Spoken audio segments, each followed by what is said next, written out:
Now, if you were to ask me 10 years ago where I would be today, I never in my life would have imagined I'd be standing here before you at the 100 years of NASPA. But I truly can't imagine a better place to be today. Can you? Yes, awesome.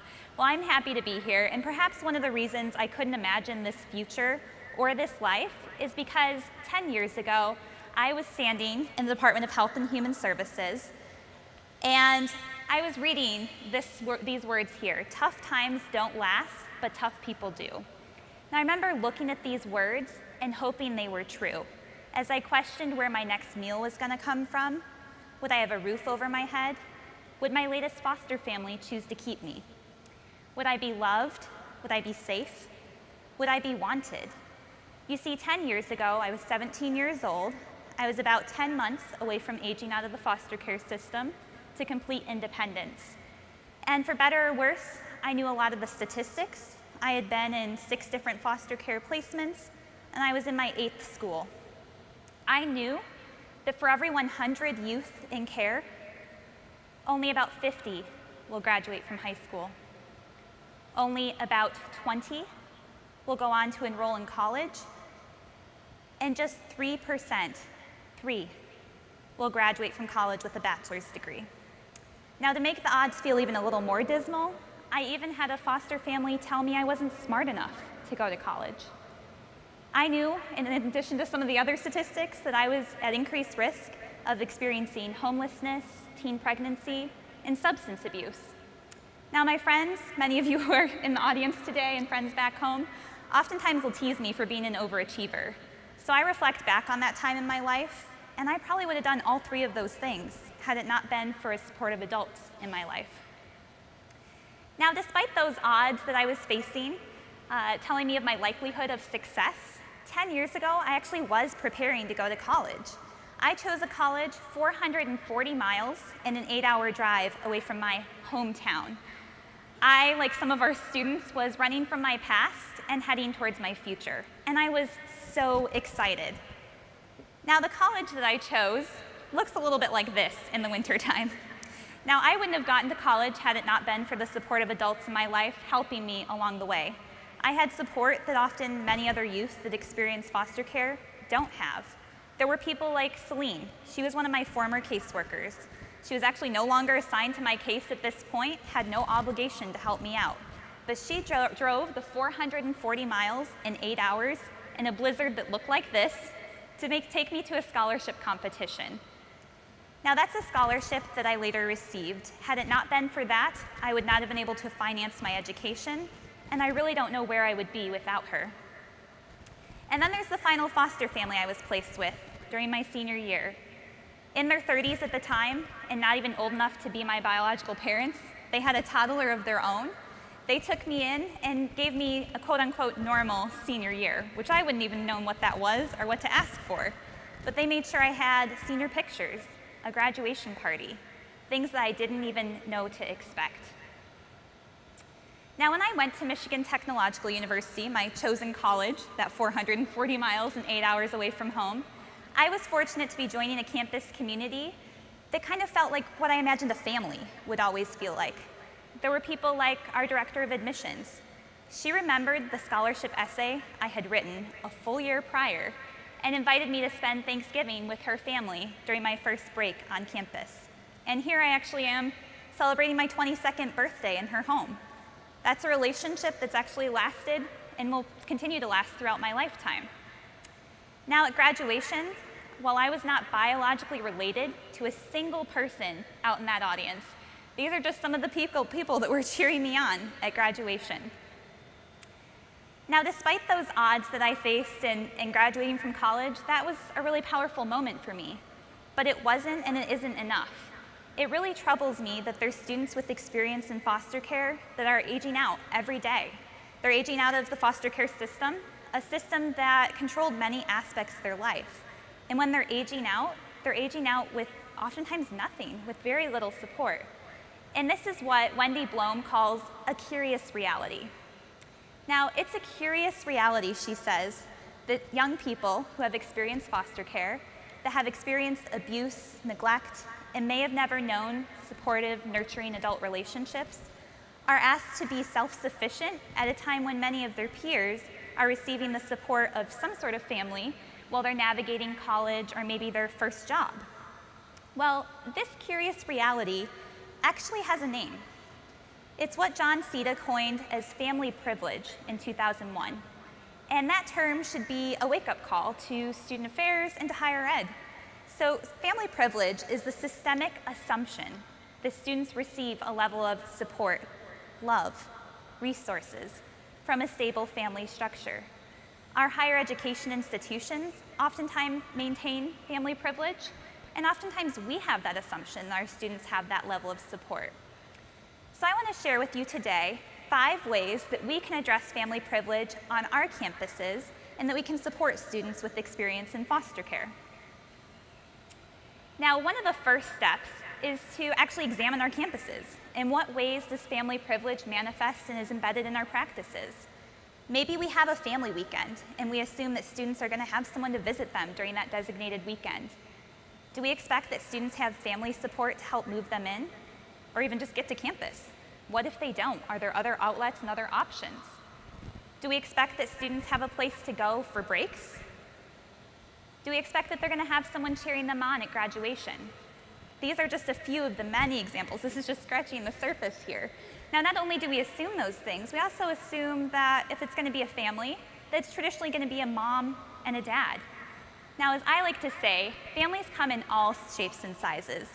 So how can we dismantle that assumption of family privilege? And how can we be inclusive of the many different shapes that families can take? Students with experience in foster care aren't the only ones that oftentimes don't experience family privilege.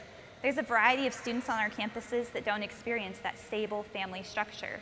So changing our policies, our practices, and even some of our forms to allow students to identify the supportive adults in their life that may or may not be family can be a helpful thing to do. Now, let's talk a little bit about adulting. Adulting's hard work, right? Figuring out how to do all the adult things. I'm not just talking about laundry. I'm talking about how to actually get that first full-time job, how to pay bills, making adult decisions. Who do you ask and kind of talk through your options with? Well, I was working with this student once, and she said to me, "You know, Angela, you're my adultier adult."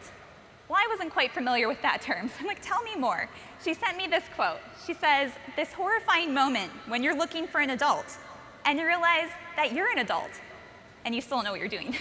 And so you look for an adultier adult, someone successfully adulting. And this really struck me. It reminded me that we're expecting students to successfully adult without that adultier adult. Now, I was fortunate to have people like Les, who introduced me earlier today, people like Allie and Celine, who were there for me. They helped me successfully adult. They didn't just cheer me on from the sidelines, they were in it with me. They made sure that I had some of the same support that my peers who had family structures had. And so how can we be that adultier adult for the students on our campuses? Now, I shared with you how much it meant to me to graduate from college and defy those odds. And I was humbled to be interviewed by our local newspaper. Now, when that headline hit the paper, I found myself a little confused and embarrassed. Orphan graduate beats the odds. Now, the word orphan made me feel unwanted, abandoned, and frankly just wasn't true. To my knowledge, my parents are still alive. A young person with experience in care once described it as this to me, the importance of using person-first language. She said, "You know, when I was in foster care, I thought that's all I was ever going to be. I was going to be a foster youth, foster alumni, foster kid." She says, "Please say I experienced foster care, because I did. I experienced being removed from my parents, changing homes, but I've also experienced a lot of other things, and there's a lot of other experiences I would rather be referred to than foster kid." Next, I want to talk a little bit about being at risk.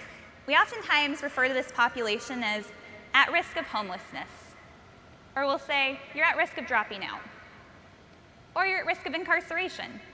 Well, what if we were to view our students as not at risk? That's right, not at risk. What if we were to view them as at risk of greatness instead?